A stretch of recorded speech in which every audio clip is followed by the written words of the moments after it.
नाज़रीन इकराम, supreme court of Pakistan का फैसला Muslim Commercial Bank Limited versus Rizwan Ali Khan and others, civil petition number 4980/2021। Mister justice Ijazul Ahsan, Mrs justice Ayesha Malik, mister justice Syed Hasan Azhar Rizvi, 3 जज साहबान ने इस case को सुना। फैसला इसका जस्टिस इजाजुल एहसन साहब ने किया है। Through the civil petition the petitioner जो है वो मुस्लिम कमर्शियल बैंक लिमिटेड है, उसने जो है ना फैसले को चैलेंज किया है, जिसमें कॉन्स्टिट्यूशनल पिटीशन जो थी एमसीबी की तरफ से वो डिसमिस हो गई है और रिस्पोंडेंट नंबर 1 जो रिजवान अली खान था उसको डिक्लेयर कर दिया गया है वर्कमैन।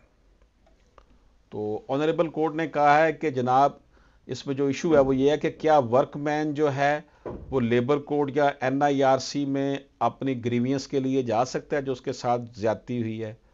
और इसमें इस केस में एक और बात की गई है कि क्या जो whether the designation alone is relevant and can be considered conclusive evidence for a claimant to be categorized as a workman, workman की कैटेगरी में हो, इस डेजिग्नेशन की बात की गई है। और बर्डन ऑफ प्रूफ किसके ऊपर है कि वर्कमैन ये है या नहीं है बंदा।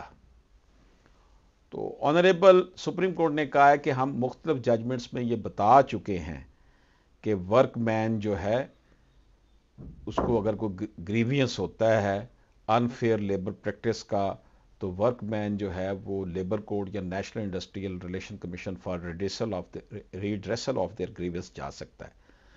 इसकी फंडामेंटल रिक्वायरमेंट यही है कि वो शख्स जो है ऐसी स्टैब्लिशमेंट में जॉब कर रहा हो, एज ए वर्कमैन कर रहा हो जॉब। तो इसमें नाज़रीन मैं आपको बताऊं कि जो इंटरप्रोविंशनल एक सूबे में अगर वो होगा तो वो जाएगा लेबर कोर्ट में। अगर वो अदारा चारों सूबों में काम करे, एक सूबे से ज़्यादा सूबों में काम करे, फिर उसे एनआईआरसी में जाना पड़ेगा।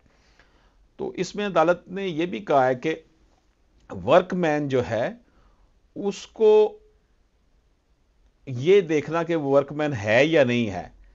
तो वो अदालत कहती है जी हमने कई दफ़ा ये कह चुके हैं कि वर्कमैन का स्टेटस जो है overall nature of duties assign to dead person along with the function of the job and the manner in which he perform his duty must be brought into evidence and must be duly consider.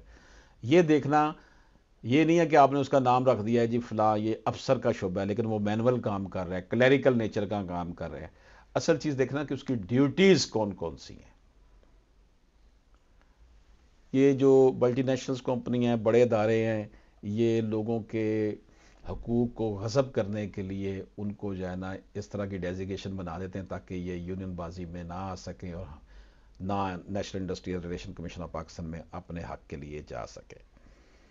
तो अब इसमें जो एक और अहम बात है कि the burden of proof is to be discharge by the claimant through documentary and oral evidence supporting his claim of the workman that the nature of his work is in fact manual or clerical। अब उसने ये साबित करना कि उसका काम manual या clerical है, हाथ से करता है, क्लरिकल काम करता है।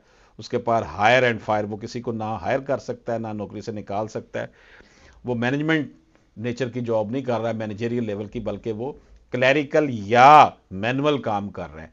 तो ये वही शख्स साबित करेगा डॉक्यूमेंट्री तौर पर भी, औरल तौर पर भी कि वो वर्कमैन है। इजाज़त दीजिए, अल्लाह हाफिज।